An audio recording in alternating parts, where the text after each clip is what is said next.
Hello and welcome to Poker News. The world of women's poker is currently going from strength to strength. And in the lead up to the WSOP, 888.com have announced their sponsorship of a lean, mean women's team. The gang of formidable gals has been hand-selected by 888 for their excitement factor and poker prowess. Not surprisingly, the team is headed up by Gutshot regular Tiffany Williamson, who last year was the last lady standing in the WSOP, netting $400,000 and placing 15th in the main event. Joining her is Rowena Colclough, wife to one of Britain's top pros, Dave Colclough, who's currently taking the Mansion Poker Pokerdome by storm. Also on the team is Eunice Waterfield, winner of 888's Women's UK Poker Open, and the well-respected player Veronica Gordon. The team will all descend on Vegas on July the 6th before embarking on an intensive poker boot camp, captained by Irish poker star Padraig Parkinson. The grapevine is already tingling with rumours of other female players planning to take part in the World Series this year. Unsurprisingly, Paris Hilton is expected to have a pop, along with Hollywood actress and star of Friends, Jennifer Aniston.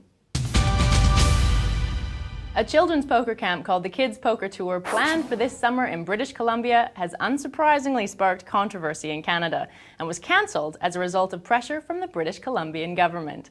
After labelling the junior poker camp as reprehensible, Solicitor General John Les announced a change to British Columbian gaming regulations, requiring businesses that teach children how to gamble to be fully licensed.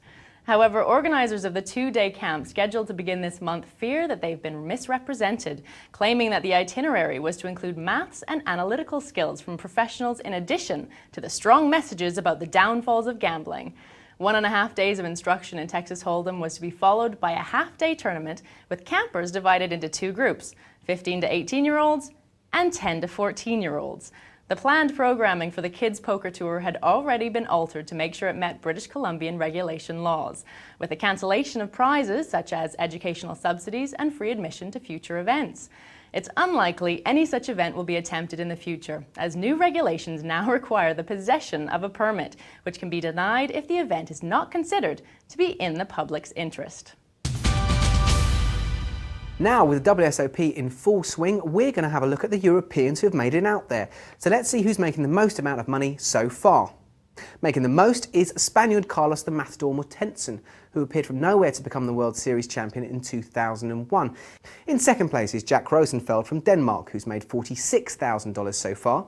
The third spot goes to Lars R. Hansen from Norway. Fourth position goes to Vegard Negard, otherwise known as Gaffel, who is currently 18th in Norway's all-time money list.